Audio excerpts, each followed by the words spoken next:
Hey Ravens fans, this is the last mailbag that we're going to do before all the players are back in the building for the start of training camp. Is that hard to believe? It is. It's crazy. It's crazy. The 2016 season is almost here. You guys have lots of good questions, so let's jump right into them. Our first question today comes to us from Facebook, and it's from Arnav Bista.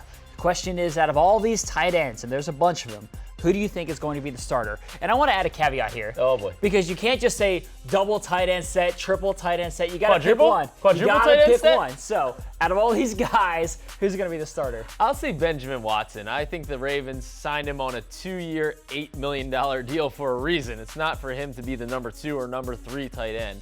And I think that he's coming off a career year where he had 84 or 74 catches for 800-some yards and 6 touchdowns. That's a lot of production. That's a guy you want on the field.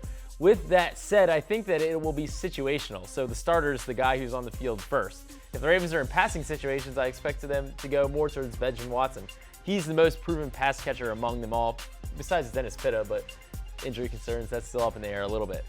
Crockett Gilmore, I think, if they're going to be running the ball, Crockett Gilmore, I think, is probably the first tight end off the bench and first guy to start. So they're going to rotate all those guys into me. I don't think the starter really means all that much, to be honest. It's also funny because I feel like people are sleeping on Dennis Pitta, which is hard to believe. I think that he could be a big role player in this offense, for sure. I totally agree with you. Our next question today comes from Twitter, and it's on the defensive end. The question is, do you see Terrence Brooks or Matt Elam earning a starting role next to Eric Weddle instead of Lardarius Webb?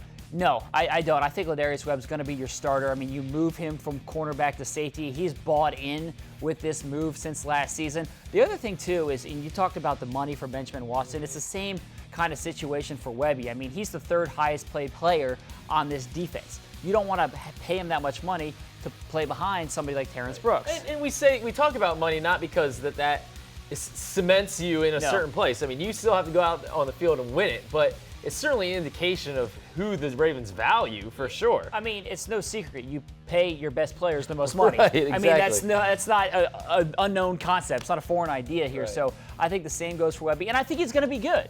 I mean, I think that he's going to be good in that transition, so I think Weddle and Webby are going to be your starters of safety. Yeah, I would agree.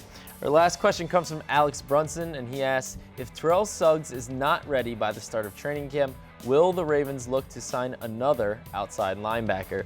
I don't think so. I think the Ravens have a lot more youth now at outside linebacker with Correa, 2nd-round draft pick. They have Judon, the 5th-round draft pick. And then you have Victor Ochi, an undrafted free agent who a lot of people look at and say, this could be the next gem in your undrafted class. So I think if Terrell Suggs isn't ready, the Ravens probably lean on one of those guys a little earlier. And you also have Lardarius Smith, who stepped in for last year and is expected to take another step forward as a sophomore. So it didn't work out last year signing Jason Babin, a veteran pass rusher, outside linebacker, to come in here. It's not saying the same exact thing would happen if the Ravens went to the market again, but I think the Ravens are in better position this year than they were last year when Suggs went down to give some of their young guys a chance. And the thing is, too, just because Suggs isn't ready necessarily day 1 of camp, if that's the case. He could be ready day 3. He could be ready week 2, whatever, exactly. If he sustained another big injury, I think they might look on the market. But if he's a couple weeks late or whatever, or a week late, no.